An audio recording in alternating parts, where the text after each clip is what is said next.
هو الحبيب الذي ترجى شفاعته لكل هول من الأهوال مقتحم. مولاي صل وسلم دائما أبدا على حبيبك خير الخلق كلهم. أعوذ بالله من الشيطان الرجيم. بسم الله الرحمن الرحيم. اهدنا الصراط المستقيم صراط الذين أنعمت عليهم غير المغضوب عليهم ولا الضالين آمين. سورۃ فاتحہ کی تفسیر شروع تھی، بیان ہو رہی تھی. آج بھی الحمدللہ اس کا 12واں سبق ہے. پچھلے سبق میں ہم نے بیان کیا تھا کہ ہدایت کا معنی کیا ہے.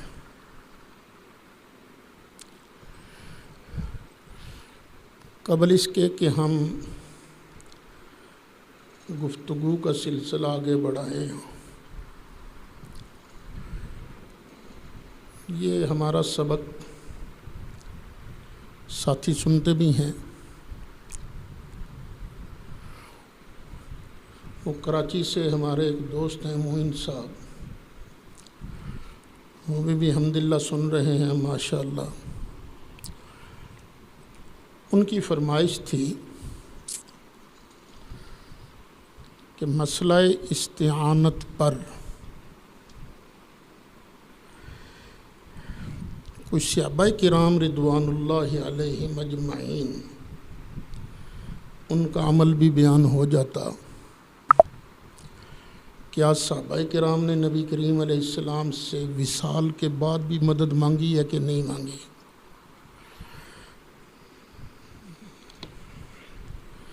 اس دن میرا ارادہ تھا کہ میں اس کو بیان کروں گا، میں بھول جاتا ہوں.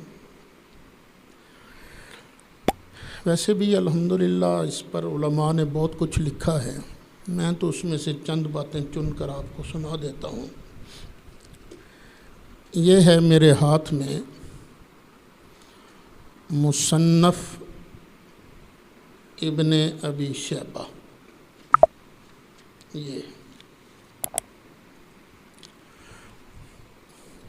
یہ دیکھ لیجیے. اس کی جلد ہے 6، صفحہ ہے 357.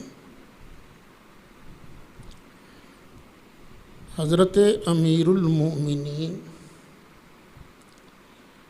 سیدنا فاروق اعظم رضی اللہ عنہ آپ کے دور میں جو لنگر انچارج تھے انہیں کہتے ہیں مالک دار. وہ فرماتے ہیں کہ حضرت عمر کے زمانہ میں قحط پڑ گیا. ایک آدمی نبی کریم علیہ السلام کی قبر انور پر حاضر ہوا. اس نے آن کے عرض کیا، یا رسول اللہ استسق لأمتک فإنہم قد ہلکوا.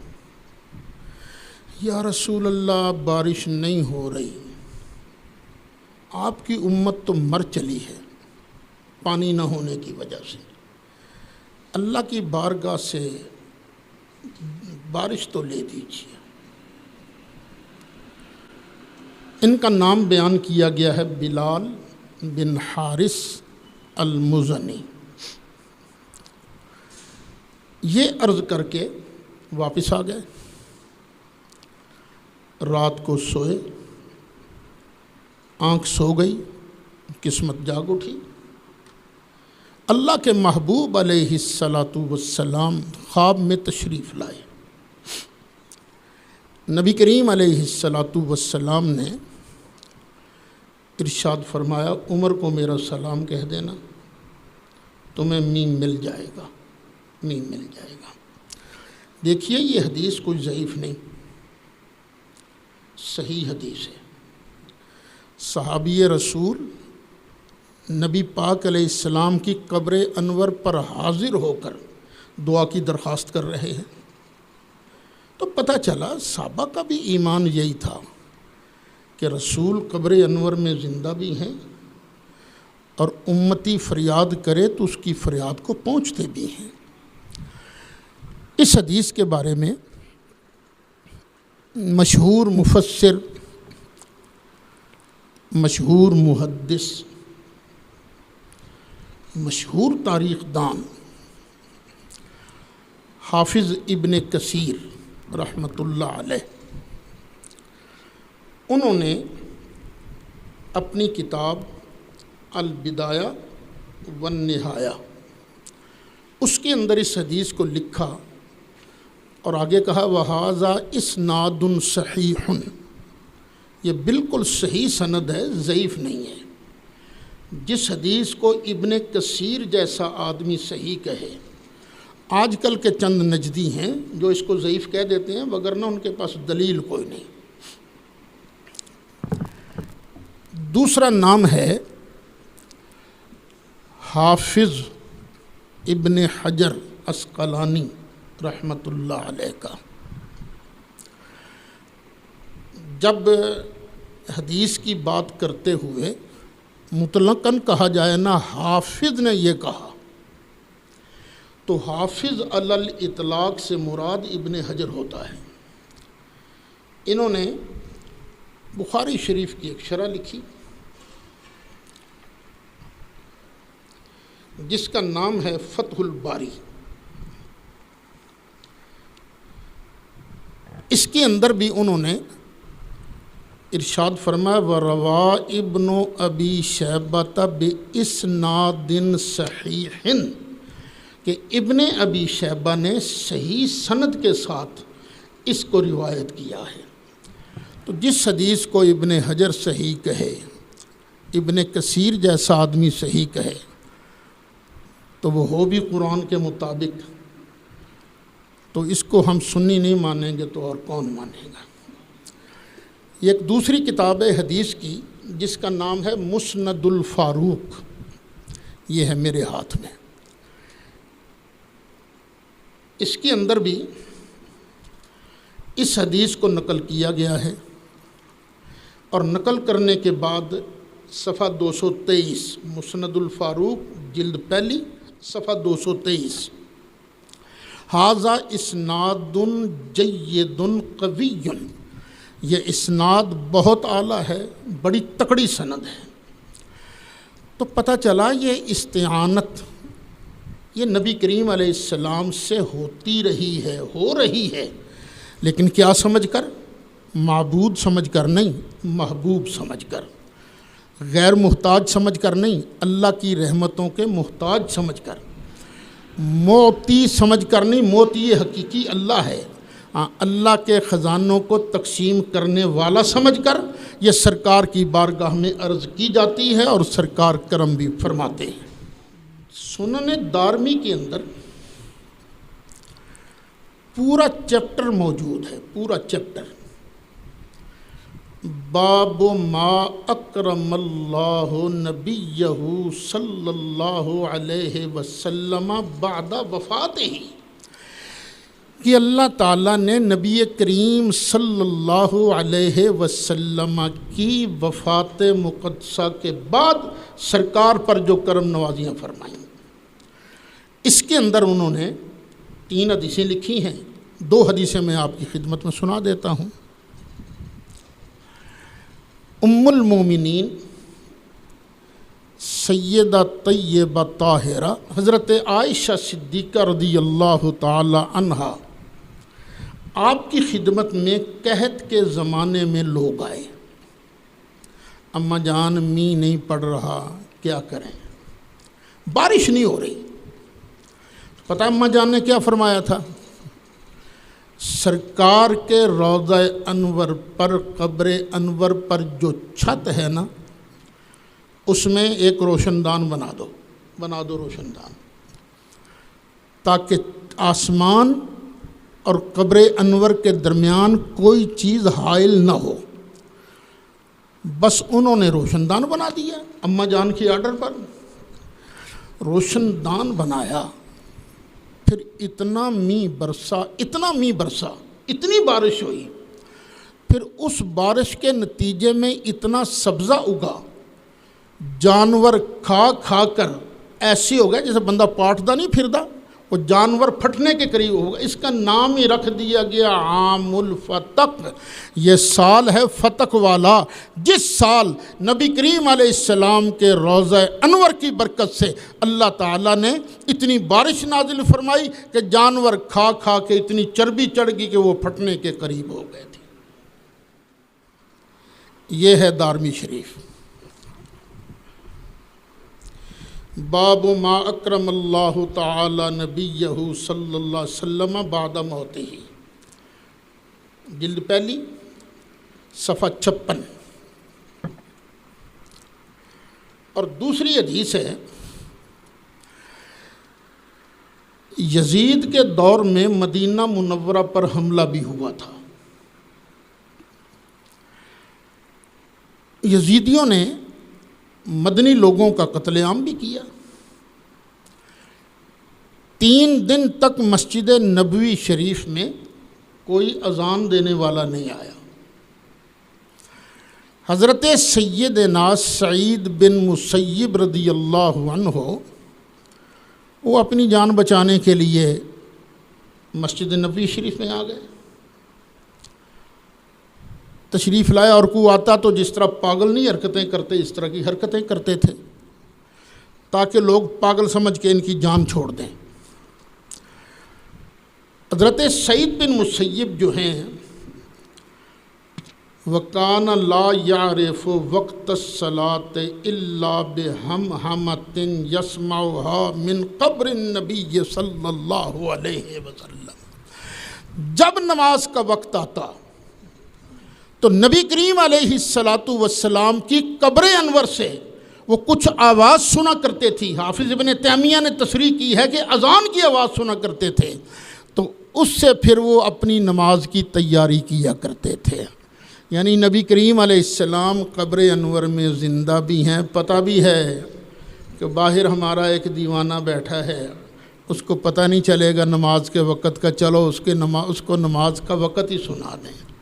تو جب نبی کریم علیہ السلام زندہ ہیں، اپنے غلاموں کو جانتے ہیں، تو زندہ سے مدد تم مانگتے ہو تو سرکار بھی تو زندہ ہے نا، ان سے بھی مدد مانگنا شرک کیسے ہو جائے گا؟ وہی حافظ ابن حجر امام عسقلانی رحمۃ اللہ علیہ، انہوں نے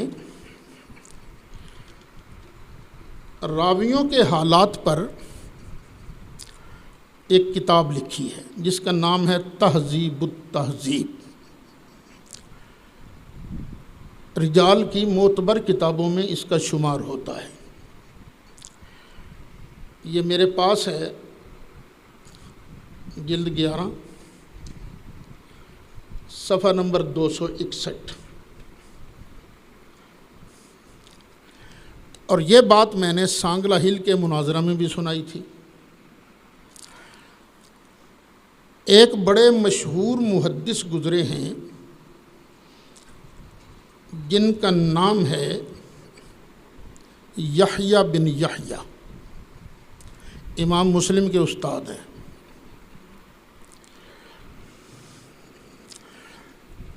ان کے بارے قال الحاکم، امام حاکم نے فرمایا، سمیت ابا علی النیشاپوری، میں نے اپنے استاد حضرت ابو علی نیشا پوری سے سنا۔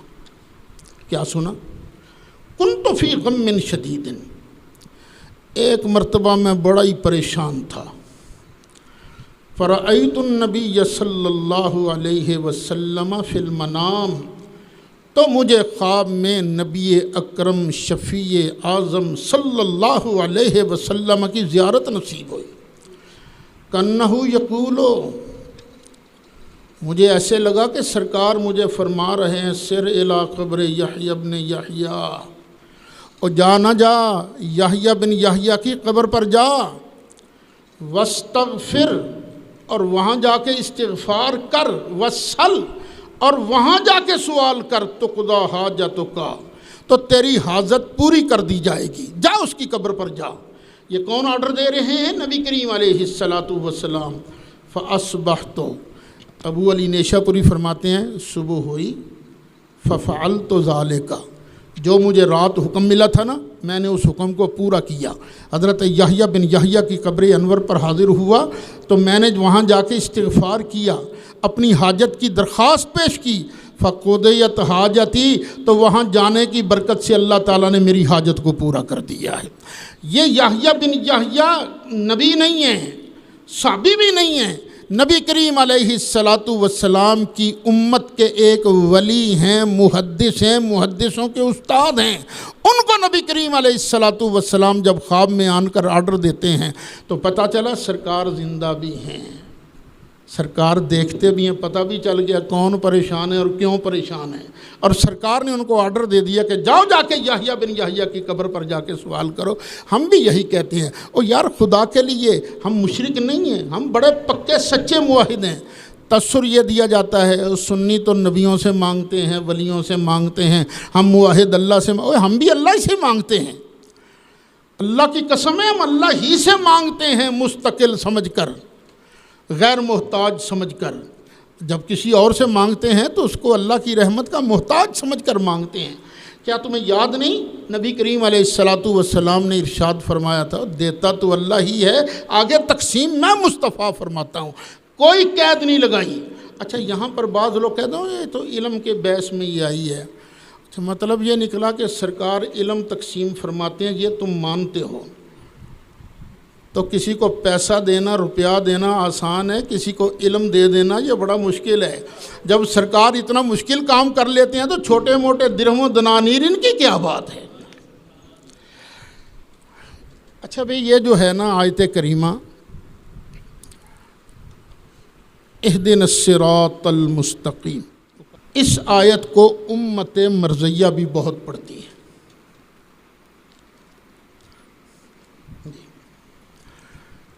قادیانی کہتے ہیں کہ دیکھو جی بندہ مانگتا ہے دعا، یا اللہ مجھے سیدھی راہ پر چلا، کن لوگوں کے راستے پر؟ صراط الذین انعمت علیہم، راستہ ان لوگوں کا جن پر تو نے انعام فرمایا ہے۔ اور انعام کن لوگوں پر ہوا؟ 4 گروپ ہیں، 5ویں پارے میں اللہ نے بیان فرمائے ہیں، انعم اللہ علیہم من النبیین والصدیقین والشہداء والصالحین، سورۃ نساء آیت نمبر 69۔ جن پر انعام ہوا پہلا گروپ ہے نبیوں کا، دوسرا گروپ ہے صدیقین کا، تیسرا گروپ ہے شہیدوں کا، اور چوتھا گروپ ہے صالحین کا۔ وہ کہتے ہیں دعا کا مطلب کیا ہے؟ دعا کا مطلب یہ ہے یا اللہ ہمیں صالحین کے راستے پر اس طرح چلا کہ ہم صالح بن جائیں، پھر شہیدوں کے راستے پر اس طرح چلا کہ چل چل کر ہم شہید بن جائیں، پھر یا اللہ صدیقوں کے راستے پر اس طرح چلا کہ ہم چل چل کر صدیق بن جائیں۔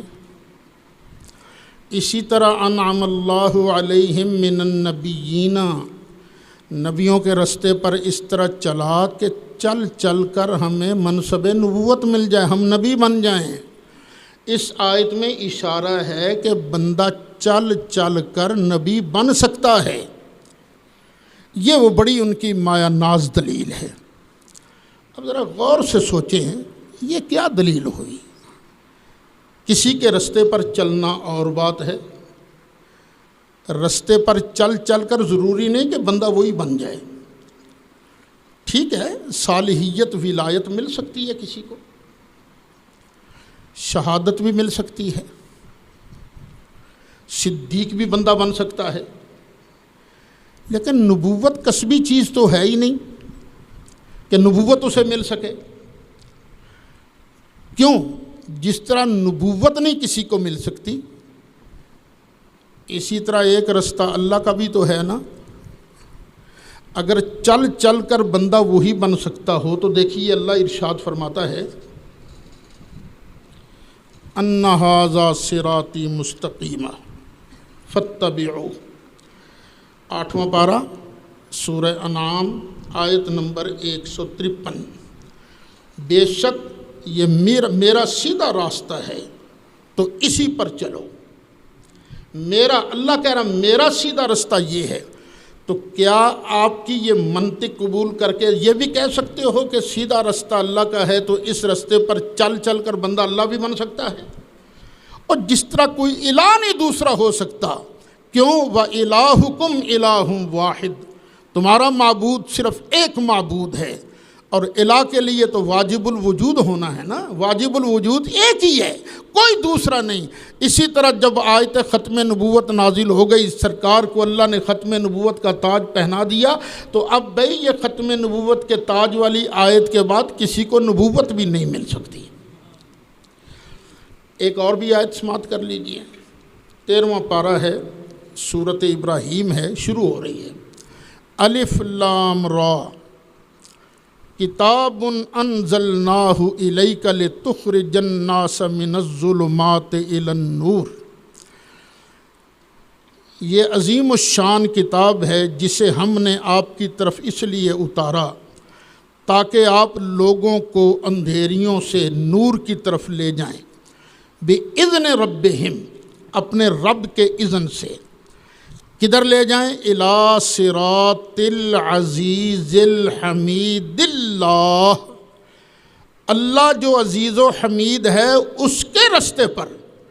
لہو الذی لہو ما فی السماوات و ما فی الارض، اللہ جس کے لیے ہے جو کچھ آسمانوں میں ہے، جو کچھ زمینوں میں ہے۔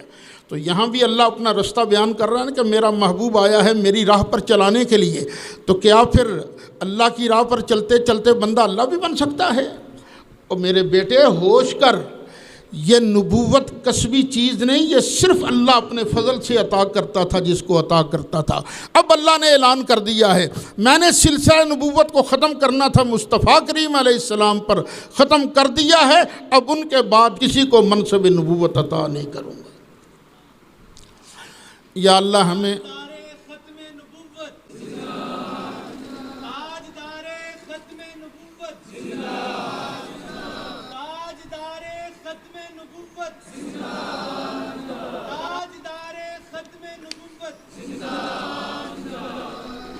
اب ذرا سورۃ فاتحہ پر پھر غور کیجیے۔ سورۃ فاتحہ کی کل آیتیں ہیں 7۔ پہلی 3 آیتیں جو ہیں یہ صرف اللہ کے لیے ہیں، الحمدللہ رب العالمین الرحمن الرحیم مالک یوم الدین۔ درمیان والی چوتھی آیت کو ذرا 1 منٹ رہنے دو، ایاک نعبد و ایاک نستعین، اس کو ذرا رہنے دو۔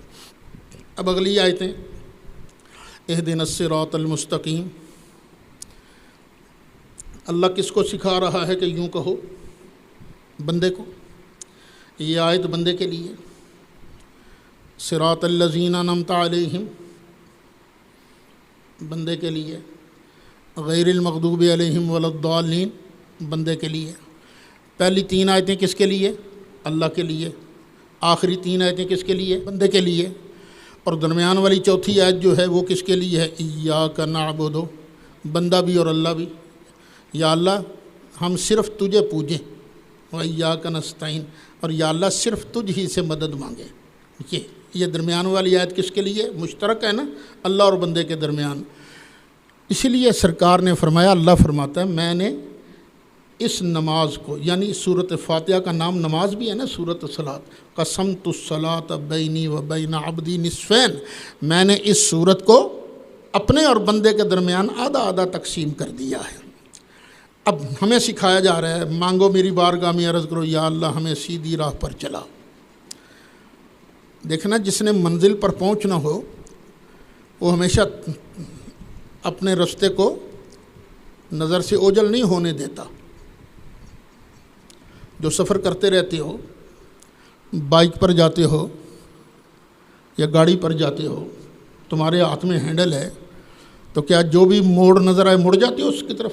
نہیں، آپ نے یہاں سے جانا ہے گلستان کالونی، تو آپ کو پتہ ہے کہ میں نے اس رستے پر جانا ہے، یہ سیدھا رستہ مجھے وہاں لے کر جائے۔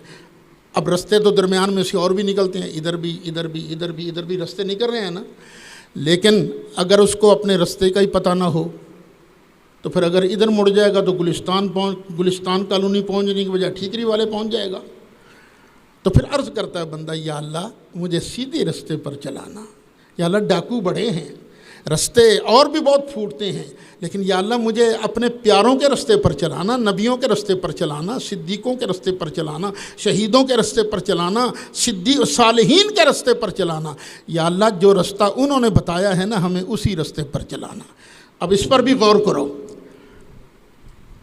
رستہ تو اللہ کا چلنا ہے، اللہ کے رستے پر چلنا ہے، لیکن یہاں کیوں سکھایا گیا؟ کبھی یہ کہا گیا میرا رستہ ہے، کبھی کہا میرے پیاروں کا رستہ ہے۔ پتہ چلا اللہ کو اور اللہ تک پہنچنے کے لیے پیاروں کا دامن تھامنا ضروری ہے۔ ایک ہاتھ میں کتاب اللہ ہو اور دوسرے ہاتھ میں اولیاء اللہ کا دامن ہو تو انشاءاللہ بندہ اپنے سیدھے رستے پر چلتا رہتا ہے۔ سرکار نے خود لائنیں کھینچی تھیں، ایک یہ سیدھی لائن ہے، یہ سیدھا رستہ ہے، پھر ایک رستہ ادھر جا رہا ہے، ایک رستہ ادھر جا رہا ہے۔ اب اس سیدھے رستے سے ہٹانے کے لیے شیطان کے پاس ہتھیار بڑے ہیں، بڑے ہتھیار ہیں۔ مثلا آپ جا رہے ہو نا موٹر وے پر، تو کئی بار ہمارے ساتھ بھی ہوا ہے، ڈرائیور صاحب وہ موٹر وے سے اترنا ہی بھول گئے، یعنی پنڈی بھٹیاں سے ہم نے نیچے اترنا تھا نا، یہ فیصل آباد کی طرف آنے والی روڈ پر، اسلام آباد سے آ رہے ہیں، ادھر سے آ رہے ہیں، تو بھول گئے، تو نتیجہ کیا نکلا؟ سکھے کی جا کے اترے، وہ جو کوٹ سرور انٹرچینج جاتا ہے، بس ذرا سا بھولے، بس بھول گئے، پھر لمبا سفر ہو گیا۔ اب خاص طور پر دو گروپ تھے جن سے بچنے کی دعا سکھائی گئی۔ ایک وہ گروپ تھا جن کی فطرت میں شرارت کی وجہ سے انہوں نے اسلام کو قبول نہیں کیا، اور یہ کن کا رستہ تھا؟ جن پر بارہا اللہ کا غضب نازل ہوا، اور یہ کس کا گروہ ہے؟ یہودیوں کا، غیر المغضوب علیہم، یا اللہ ان کے رستے پر نہ چلانا جن پر غضب کیا گیا ہے۔ ایک یہ رستہ ہے۔ پتہ چلا جن لوگوں کی فطرت میں شرارت ہے نا، وہ توبہ کریں، اللہ کی بارگاہ میں توبہ کریں۔ فطرتاً شرارتی کو سیدھا رستہ نہیں ملا کرتا، ان کو پھر رستہ ملتا ہے یہودیوں والا۔ یہودی بھی کتمان حق کرتے تھے نا، حق کو چھپاتے تھے۔ کیوں چھپاتے تھے؟ شرارت کی وجہ سے۔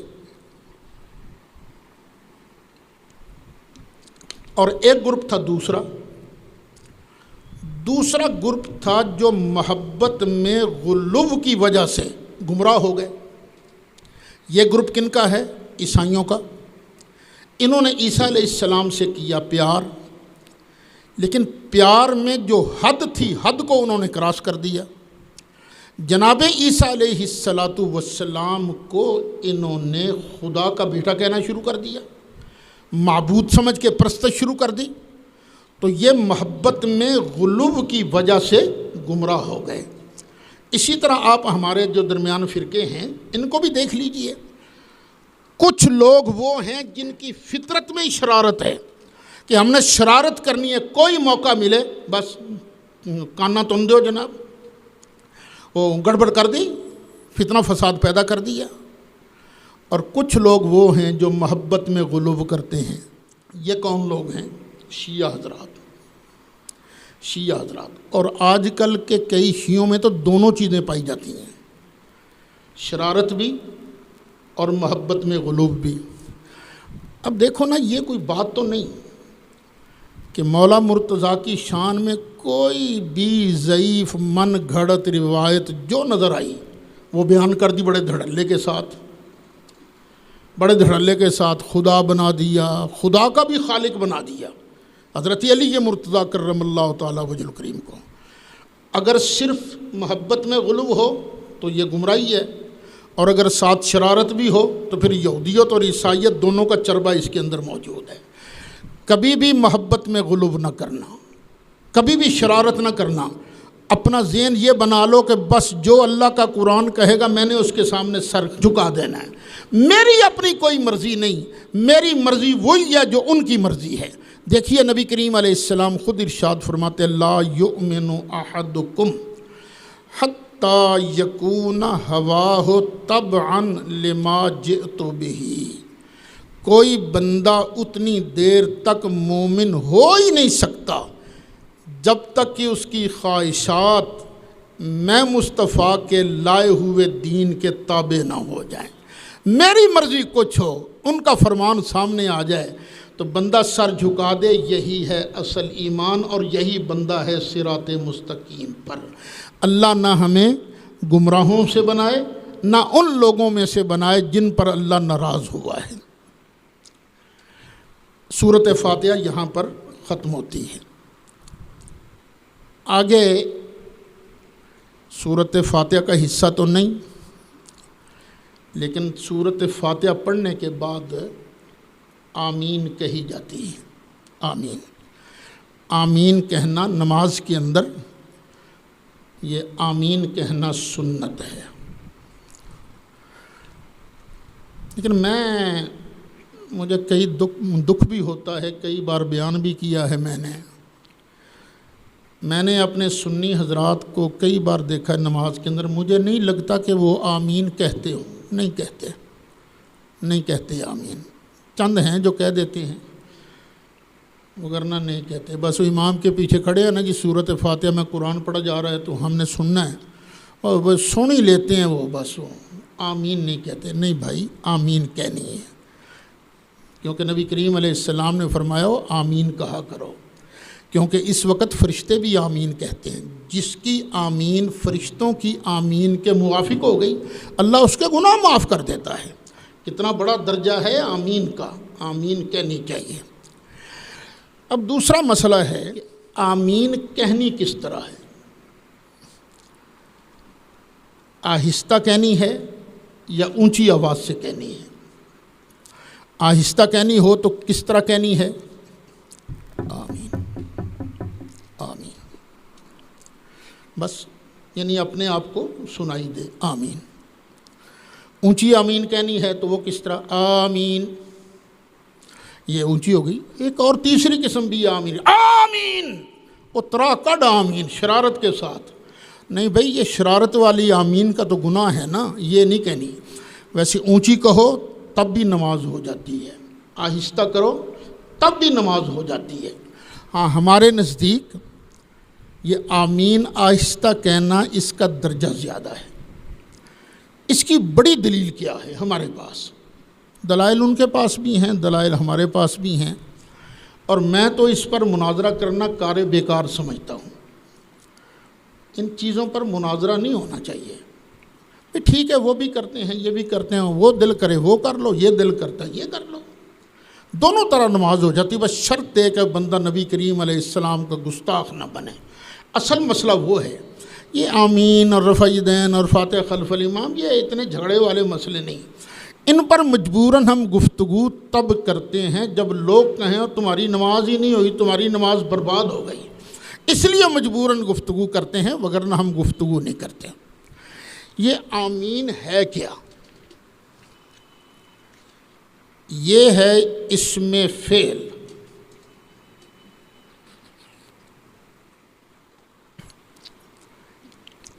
ہے اسم، معنی فعل کا دے رہا ہے۔ اس کا معنی ہے استجب، یا اللہ ہماری دعا قبول کر لے، یہ دعا ہے، دعا۔ اور دعا کے بارے قانون یہ ہے، ادعوا ربکم تضرعا وخفیہ، اپنے رب سے دعا اس حالت میں مانگو کہ تم گڑ گڑا بھی رہے ہو اور چپ کے اللہ کی بارگاہ میں عرض بھی کر رہے ہو۔ دیکھو اونچی دعا مانگنے میں ریاکاری بھی آ جاتی ہے، لیکن جب بندہ ادھر تار جوڑ کر آہستہ آہستہ دعا مانگے اور اللہ کی بارگاہ میں اپنے عجز کا، اپنی انکساری کا اظہار کرے، تو اس دعا کی بات اور ہی ہوتی ہے۔ چونکہ قرآن کی آیت یہ صراحت کر رہی ہے کہ اصل دعا میں کیا ہے، اخفاء، تو یہ بھی چونکہ دعا ہے اس لیے اس کو آہستہ کہنا چاہیے۔ چند دلائل بھی آپ سن لیں۔ مسلم شریف کی حدیث ہے، حضرت سیدنا ابو ہریرہ رضی اللہ عنہ آپ ارشاد فرماتے ہیں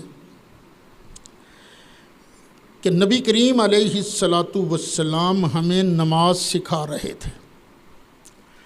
فرمایا لا تبادر الامام،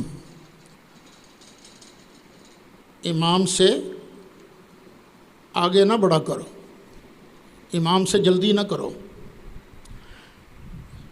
یہ نہیں کہ ابھی امام نے اللہ اکبر کہی نہیں تسی پہلے ہی ٹھوک دیو اللہ اکبر، نہ، لا تبادر الامام، امام سے جلدی نہ کرو۔ اذا کبر فکبروا، جب وہ اللہ اکبر کہے پھر تم نے کہنا ہے اللہ اکبر۔ اب سرکار سکھا رہے ہیں وَإِذَا قَالَ وَلَا الضَّالِّينَ فَقُولُوا آمین، اور جب امام کہے وَلَا الضَّالِّينَ تو تم کہو آمین۔ اب سرکار نے ہمارا آمین کہنا کس پر معلق کیا؟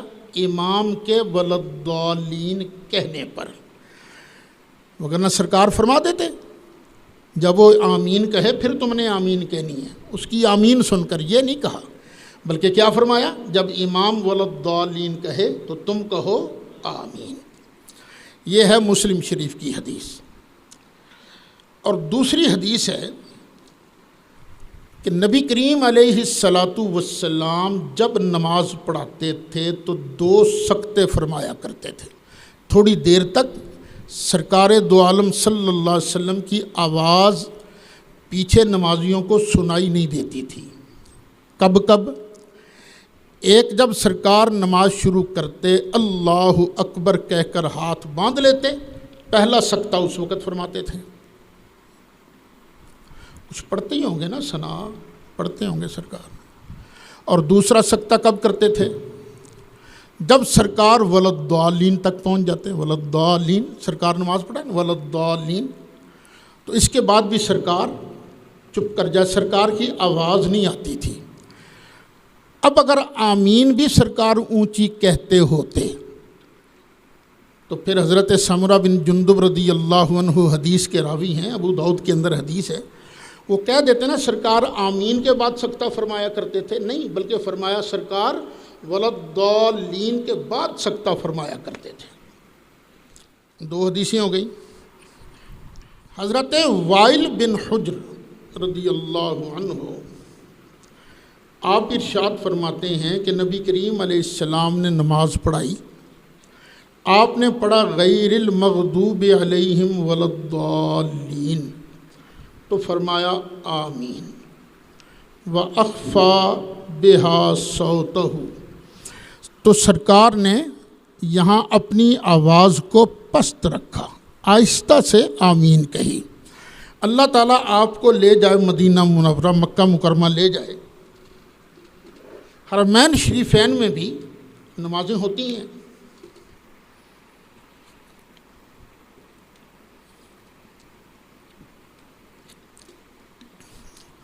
ذرا غور سے وہاں جا کے سنیے گا، مکہ مکرمہ کے جو امام صاحبان ہیں وہ جب نماز پڑھاتے پڑھاتے پہنچ گئے نا، غیر المغضوب علیہم ولا الضالین، آمین، بس اتنی آواز سے آمین کہیں گے۔ اور مدینہ طیبہ کے جو اکثر امام ہیں وہ نماز پڑھاتے پڑھاتے غیر المغضوب علیہم ولا الضالین، آمین، وہ آہستہ آمین کہیں گے۔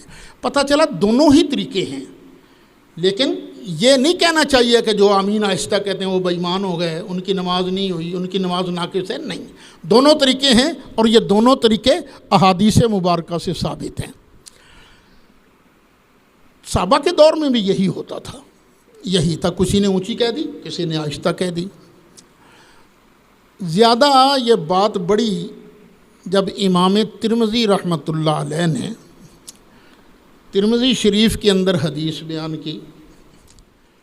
ایک ہی حدیث ہے، نبی کریم علیہ السلام نے غیر المغضوب علیہم ولا الضالین پڑھا، پھر فرمایا آمین۔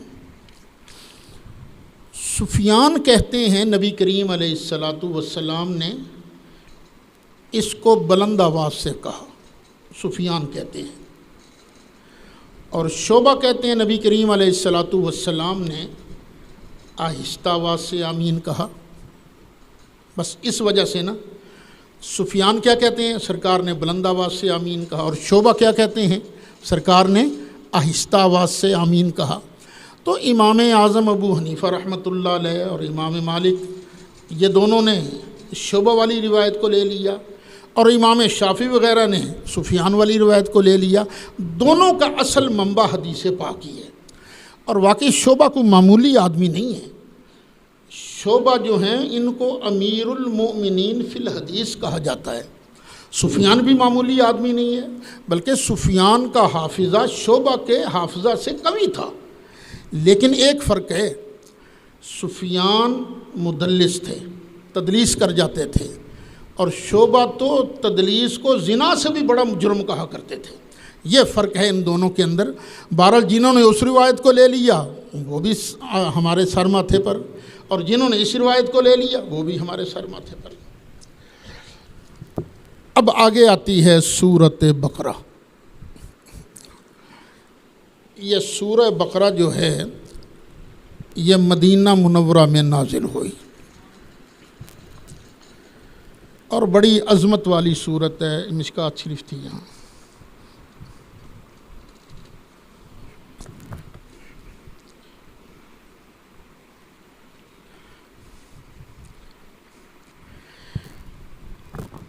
ایسی عظمت والی صورت ہے کہ نبی کریم علیہ السلام نے ارشاد فرمایا، لا تجعلوا بیوتکم مقابر، اپنے گھروں کو قبرستان نہ بنایا کرو۔ ان الشیطان ینفر من البیت الذی یقرأ فیہ سورۃ البقرہ، شیطان اس گھر سے بھاگ جاتا ہے جس گھر کے اندر سورہ بقرہ کی تلاوت کی جاتی ہے۔ یہ سورہ بقرہ کی عظمت ہے۔ ایک اور صحابی ہیں جن کا نام ہے حضرت ابو امامہ باہلی رضی اللہ عنہ۔ وہ فرماتے ہیں کہ میں نے نبی کریم علیہ السلام سے سنا، سرکار فرما رہے تھے اقرأ القرآن، قرآن پڑھا کرو۔ جہاں جہاں تک میری آواز جا رہی ہے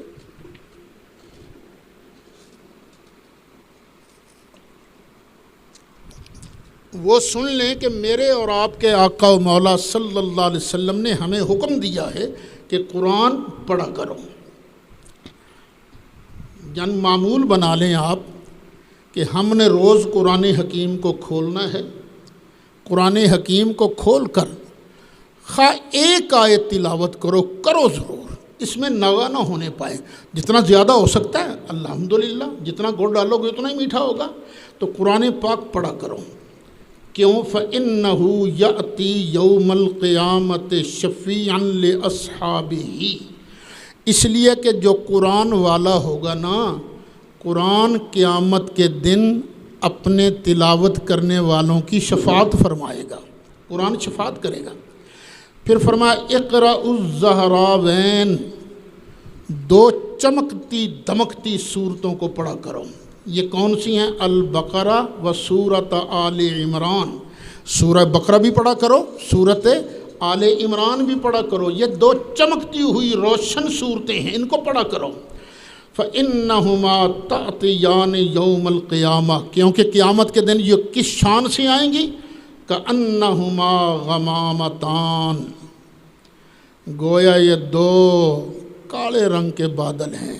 آئے ہائے، دھوپ لگی ہوئی نا، پتہ اس وقت چلتا ہے بادل کیسی نعمت ہیں۔ دھوپ لگی ہوئی ہو، بندہ چل رہا ہو سفر پر، کوئی سایہ نہ ہو، اچانک بادل اوپر آ جائے تو کیا ٹھنڈ پڑ جاتی ہیں۔ تو سرکار فرماتے ہیں ان کو پڑھا کرو، قیامت کے دن یہ اپنے پڑھنے والوں کے سر پر بادل، کالے رنگ کے بادل بن کے آئیں گے۔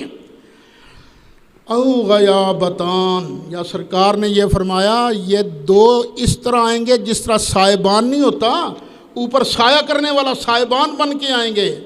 او فرقان من طیر صوافا، یا یہ پرندوں کے غول آئیں گے، جس طرح پرندے نہیں جھنڈ بنا کے آتے، وہ بھی تمازت کو روک لیتے ہیں۔ سرکار نے فرمایا یہ دو صورتیں یا اس طرح آئیں گی یا اس طرح آئیں گی یا اس طرح آئیں گی۔ تحاجان عن اصحابہما، اور جو بندہ دنیا میں ان دونوں صورتوں کو، سورہ بقرہ اور سورہ آل عمران کو پڑھتا رہا ہوگا نا، یہ دونوں صورتیں اپنے پڑھنے والوں کی طرف سے جھگڑا کریں گی، یا اللہ بخش دے انہوں، یا اللہ بخش دے، یا اللہ سانو پڑھ دے سانو بخش دے انہوں۔ آئے ہائے، سرکار نے فرمایا اقرأوا سورۃ البقرہ، سرکار نے پھر فرمایا سورہ بقرہ پڑھا کرو۔ کیوں؟ فَإِنَّ أَخْذَهَا بَرْكَةٌ، اس لیے کہ اس کا پڑھنا برکت ہے، وَتَرْكَهَا حَسْرَةٌ، اور اس کا چھوڑ دینا حسرت ہے۔ بندہ پھر حسرت کرے گا، ہائے میں نے اس کو کیوں نہیں پڑھا، مجھے موقع ملا تھا یہ حسرت کا سبب بنے گی جو اس کو چھوڑ دے گا۔ پھر سرکار نے فرمایا وَلَا يَسْتَطِيعُهَا الْبَطَلَ، یہ جو باطل لوگ ہیں نا، جادوگر، جس گھر میں سورہ بقرہ پڑھی جائے جادوگر کا جادو وہاں نہیں چلتا ہے۔ یہ اتنی شان والی صورتیں ہیں۔ اللہ تعالی ہمیں قرآن کریم پڑھتے رہنے کی توفیق نصیب فرمائے۔ اب اس کا نام ہے سورۃ بقرہ، بقرہ کہتے ہیں گائے کو۔ اس کا نام سورۃ گائے کیوں ہوا؟ ہے تو تقریباً ڈھائی پاروں کی صورت ہے نا یہ۔ اس میں چونکہ اللہ کے ایک ولی کی گائے کا تذکرہ ہوا ہے، تو جزو کا نام کل کا نام رکھ دیا گیا۔ چونکہ اس میں گائے کا ذکر ہوا ہے اس لیے یہ ہو گئی سورۃ بقرہ۔ اچھا، یہاں سے ایک مسئلہ اور بھی معلوم ہوتا ہے۔ اللہ تعالیٰ نے کچھ چیزیں حرام فرمائیں، دوسرے پارے میں آئے گی تفصیلی بحث۔ انما حرم علیکم المیتہ، کہ اللہ نے تم پر مردار جانور حرام کر دیا ہے، یعنی جس کو ذبح نہیں کیا گیا وہ تم پر حرام ہے، مردار ہے، حرام ہے تم پر۔ والدم، اور یہ جو خون ہے نا بہتا، یہ بھی تم پر حرام ہے، تم اس کو پی نہیں سکتے۔ واللحم الخنزیر، اور سور کا گوشت بھی تم پر حرام ہے۔ وما اہل بہ لغیر اللہ، اور وہ جانور بھی تم پر حرام ہے جس جانور کو غیر اللہ کے نام پر ذبح کیا گیا ہو۔ یعنی وہ مکے والے کیا کرتے تھے؟ بسم اللہ، لات دیوتی جو ہے دیوی، اس کے نام پر میں ذبح کر رہا ہوں۔ بسم الحبل، میں حبل صاحب کے نام پر ذبح کر رہا ہوں۔ بسم العزا، میں عزا کے نام پر ذبح کر رہا ہوں۔ وہ بتوں کے نام پر ذبح کرتے تھے، تو اللہ تعالیٰ نے ارشاد فرمایا یہ بتوں کے نام پر، غیر اللہ کے نام پر جو جانور بھی ذبح کیا جائے گا وہ جانور تم پر حرام ہے۔ یہ آیت ہتھے چڑھ گئی جن کو مسالہ زیادہ لگا ہوا ہے، انہوں نے کہنا شروع کر دیا کہ ہر وہ چیز جس پر غیر اللہ کا نام آ جائے وہ چیز حرام ہے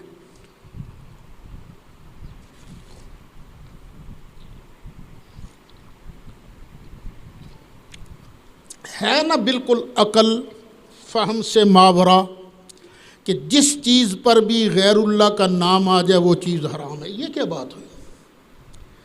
اگر صرف غیر اللہ کا نام آنے سے چیز حرام ہوتی تو قرآن پاک کی اس پاکیزہ اور مقدس سورت کا نام سورت بقرہ کیوں ہوتا؟ گائے والی سورت، یہ بقرہ تو مخلوق ہے نا، غیر اللہ ہے نا، اللہ تو نہیں.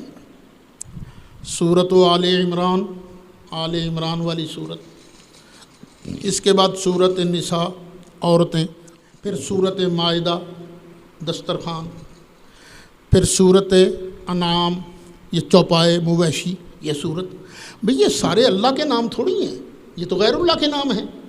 اور بھئی تمہاری یہ بات غلط ہے کہ جس چیز پر غیر اللہ کا نام آ جائے وہ چیز حرام ہو جاتی ہے. یہ مولوی صاحبان تقریریں کرتے پھرتے ہیں. ہوں تو الحمدللہ کو ٹھنڈ پہ گئی. ہاں جی یہ 11ویں تم کہتے 11ویں شریف کا ختم ہے، یہ تو غوث اعظم جو ہیں یہ تو غیر اللہ ہیں. تو غیر اللہ کا نام آ جائے گا جس چیز پر وہ چیز تو سور سے بڑھ کے حرام ہے. 11ویں دی کھیر سور تو ود کے حرام. بڑی تقریریں کرتے پھرتے ہیں. اللہ تعالیٰ معاف فرمائے. عقل کے ناخن لو، عقل کے ناخن لو. ایک مرتبہ یہ خوشاب کے علاقے میں گیا، وہاں بڑی تقریر کی انہوں نے. مولوی صاحب نے جواب میں مجھے بلایا گیا. میں نے کہا سنیو بڑا سوکھا مسئلہ جائے جڑا مولوی صاحب درس دے کے باہر آوے نا تو انہوں کو جی حضرت صاحب ذرا رکیو تھوڑے سر تے کی ہے؟ کہے گا ٹوپی ہے، رومال ہے، پگڑی ہے. پھر پوچھو جی یہ کدی ہے؟ کہے گا میری ہے. پھر تسی آکھو جناب نے ہنے درس دیتا غیر اللہ دے نام والی چیز تے حرام ہوندی ہے نا، ہن اس ٹوپی تے غیر اللہ دا نام آ گیا ہے، اس واسطے ٹوپی تہاڈے واسطے حرام. پھر کرتے والا ہاتھ پا لو. یہ کرتا کدھا ہے جی غیر اللہ اللہ دا آکھے تو تسی بھی اللہ دے بندے. تو جی آکھے نہیں یہ میرا ہے تو پھر لا لو جی، یہ تو غیر اللہ دا نام آ گیا ہے. مولوی صاحب سبزی لے کے جا رہے ہیں گھر تو پوچھو ہے حضور ہے جڑی سبزی ہے یہ کدی ہے؟ یہ میری ہے. تو آکھو پھر تو ہی تو غیر اللہ ہے نا، غیر اللہ ہے نا تو یہ بھی تیرے واسطے حرام. وہ میرا ایک مناظرہ بھی ہوا تھا راول پنڈی کے علاقے میں. ایک مولوی صاحب ہیں طالب الرحمان، ان کا وہ بار بار کہتے ہیں 11ویں سورت ود حرام ہے، 11ویں سورت ود حرام ہے. میں نے پھر ان سے پوچھا مولوی صاحب یہ بتاؤ آپ کا نام کیا ہے؟ طالب الرحمان. میں نے کہا طالب الرحمان اللہ ہے یا غیر اللہ؟ منہ سے نکل گیا اللہ. میں کہا دور فٹے منہ تیرا، اللہ تو اللہ ہے، توبہ کر. توبہ کروائی ان سے. پھر کہنے نہیں میرا نام ہے. میں کہا تم اللہ کے غیر اللہ؟ میں کہا پھر تیرے جسم پر غیر اللہ کا نام ہے، تیرا جسم بھی سور سے بڑھ کر پلیت. میں کہا تیرے باپ پر تیرا نام آیا، تیرا باپ بھی سور سے بڑھ کے پلیت. میں نے جب اس طرح گردان کی تو مجھے کہنے کہ گالیاں دیتے ہو. میں کہا کیا گالی دی ہے؟ تم کہتے ہو کہ سور سے بڑھ کے. میں نے کہا جب تم 11ویں شریف کو سور سے بڑھ کے حرام کہتے ہو تو پھر ہمیں نہیں دکھ ہوتا؟ یا ادھر سے توبہ کرو وگرنہ فتویٰ تمہارے پاس بھی آئے گا. یہ کیا دلیل ہے یار کہ جس پر بھی غیر اللہ کا نام آ جائے سور سے بڑھ کے حرام؟ اور نہیں، وہ جانور حرام ہے جس کو تم غیر اللہ کے نام پر ذبح کرو. اچھا یہ مسجدیں ہیں،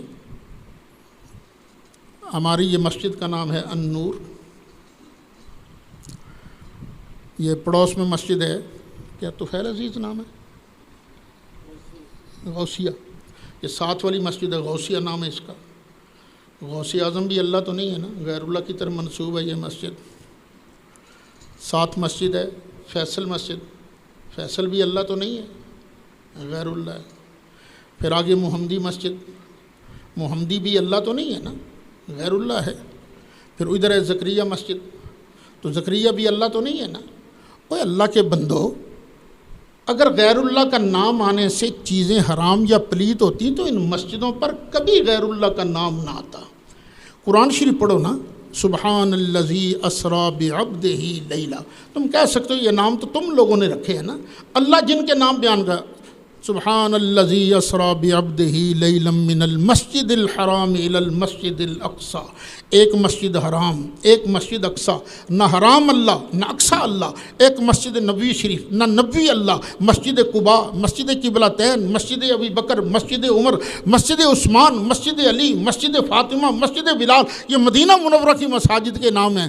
اگر غیر اللہ کا نام آنے کی وجہ سے چیز حرام یا پلیت ہوتی، میرا مالک کبھی، نبی کریم علیہ السلام کبھی ان مسجدوں کے نام یہ نہ رکھتے.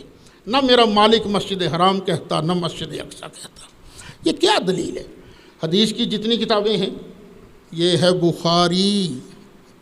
بخاری کی صحیح، یہ مسلم کی صحیح، یہ ترمذی کی سنن، ابو داؤد کی سنن، ابن ماجہ کی سنن، نسائی کی سنن، یہ مصنف ابن ابی شیبہ، مصنف عبد الرزاق، موطا امام مالک، موطا امام محمد. ارے بیٹے کچھ خدا کا خوف کرو، اللہ نے عقل دی ہے، سوچو. اللہ بھی تو ارشاد فرماتا ہے نا، افلا یتدبرون القرآن، اور تم غور و فکر کیوں نہیں کرتے؟ قرآن میں غور و فکر کرو. قرآن تمہیں بتا رہا ہے ہر وہ چیز جس پر اللہ کا، غیر اللہ کا نام آ جائے، وہ چیز حرام نہیں ہوا کرتی. حرام وہ جانور ہے جس کو غیر اللہ کے نام پر ذبح کیا جائے گا. بعض اوقات میرا منہ بڑا خشک ہوتا رہتا ہے، دعا فرمائیں اللہ اس تکلیف سے بھی نجات دے.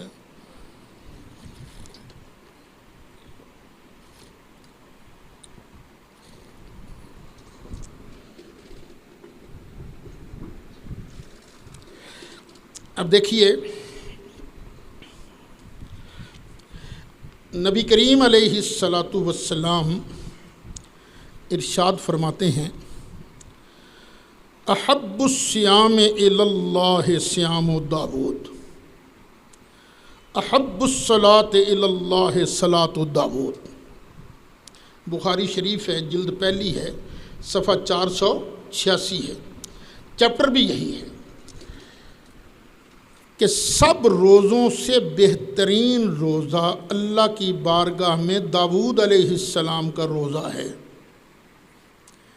سب نمازوں سے بہترین نماز داؤد علیہ السلام کی نماز ہے.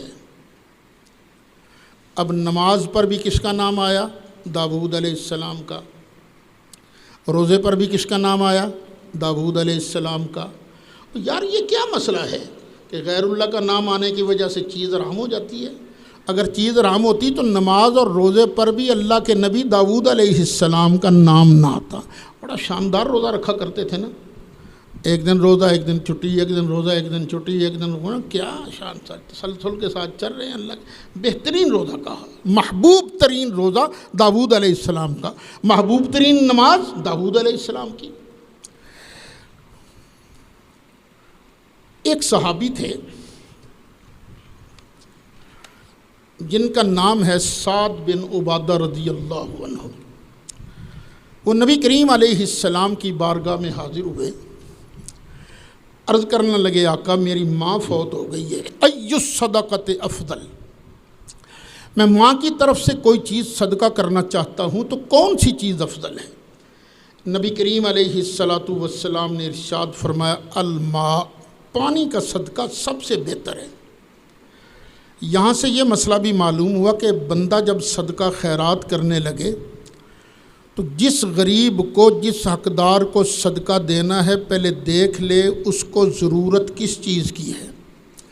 اب چونکہ مدینہ منورہ میں ضرورت تھی پانی کی تو سرکار نے فرمایا بہترین صدقہ کیا ہے؟ پانی کا. فحفر بیرن، پھر انہوں نے اپنی ماں کے ایصال ثواب کے لیے پورا کنواں ہی کھدوا دیا. پورا کنواں کھدوانے کے بعد کہا ھذہ لأم سعد، یہ کنواں سعد کی ماں کے نام کا ہے، یہ ام سعد کے لیے ہے.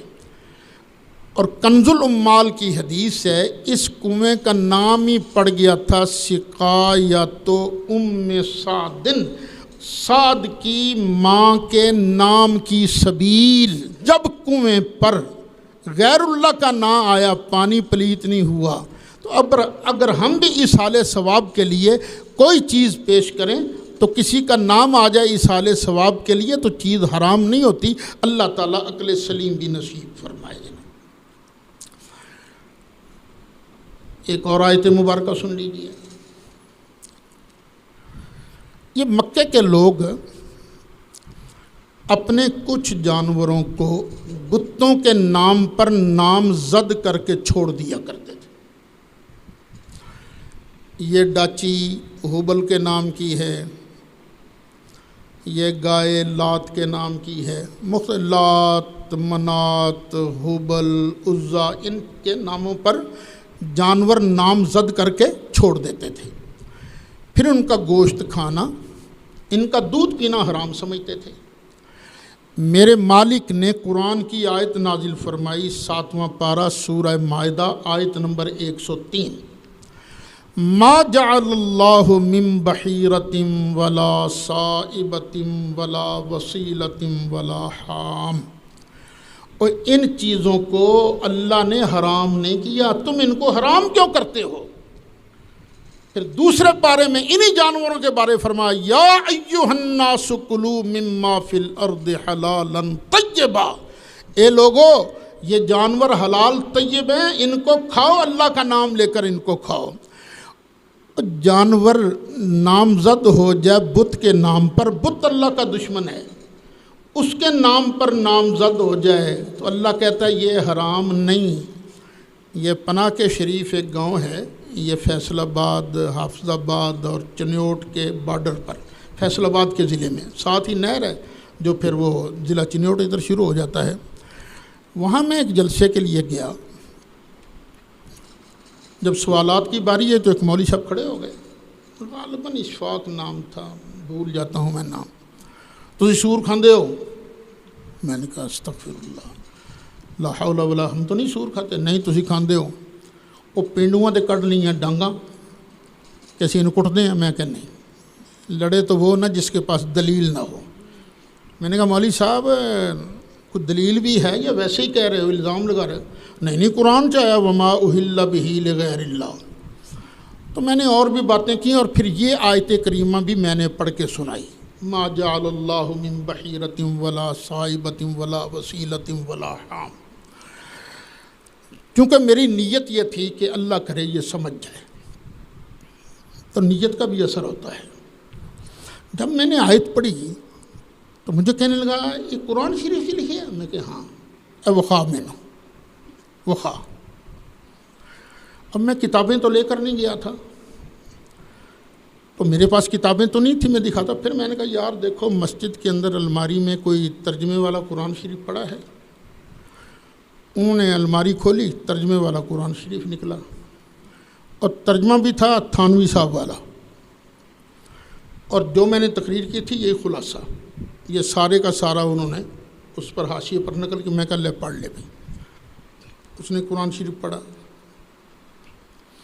بند کیا، بند کرنے کے بعد تھوڑی دیر تک خاموش رہا، پھر کہنے لگا اسد صاحب اساں تے تفسیر پڑھی سی مولانا منظور چنیوٹی صاحب کو، سانوں انہاں کدی یہو جہاں گلاں دسیاں ہی نہیں سن، ہن تیری مہربانی مینوں کلمہ بھی پڑھا تے مینوں سنی بھی بنا۔ کلمہ بھی اس نے پڑھا، اللہ یا رسول،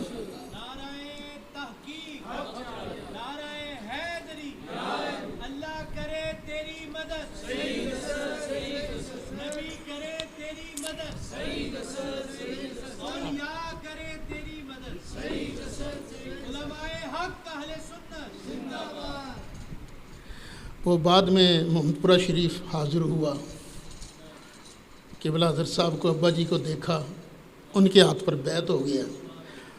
پھر کہتا تھا سعید صاحب دا کی واسی مینوں مسلمان کر لیندے تو تہاڈیاں برکتاں نے ساری۔ ہاں جی ہاں، وہ مفتی محمد حسن صاحب قادری ہیں نا لاہور والے، وہ ایک دن تشریف لائے تو مجھے کہنے لگے وہ جنوں تساں کلمہ پڑھایا سی نا میرا ماما ہے، وہ مفتی محمد حسن صاحب قادری، یہ وہ اپنے نہیں ظفر سیالوی صاحب وغیرہ، یہ سارے اس کو جانتے ہیں، فوت ہو گیا وہ۔ تو نتیجہ کیا نکلا کہ غیر اللہ کا نام آنے کی وجہ سے چیز حرام نہیں ہوتی۔ حرام کون سا جانور ہے؟ جس کو غیر اللہ کے نام پر ذبح کیا جائے گا۔ اس پر تفصیلی بحث جو ہے نا جب اللہ کرے گا یہاں پہنچ جائیں گے، وما اہل بہ لغیر اللہ، تو یہاں کچھ اور باتیں بھی ہیں انشاءاللہ وہ عرض کروں گا۔ اب سورت شروع ہو رہی ہے، الف لام میم۔ وقت زیادہ ہو گیا، چلیں باقی کل صحیح۔ مولایا صلی وسلم دائما ابدا علی حبیبک خیر الخلق کلہم یا رب بالمصطفی بلغ مقاصدنا فاغفر لنا یا واسع الکرم وصلی اللہ تعالی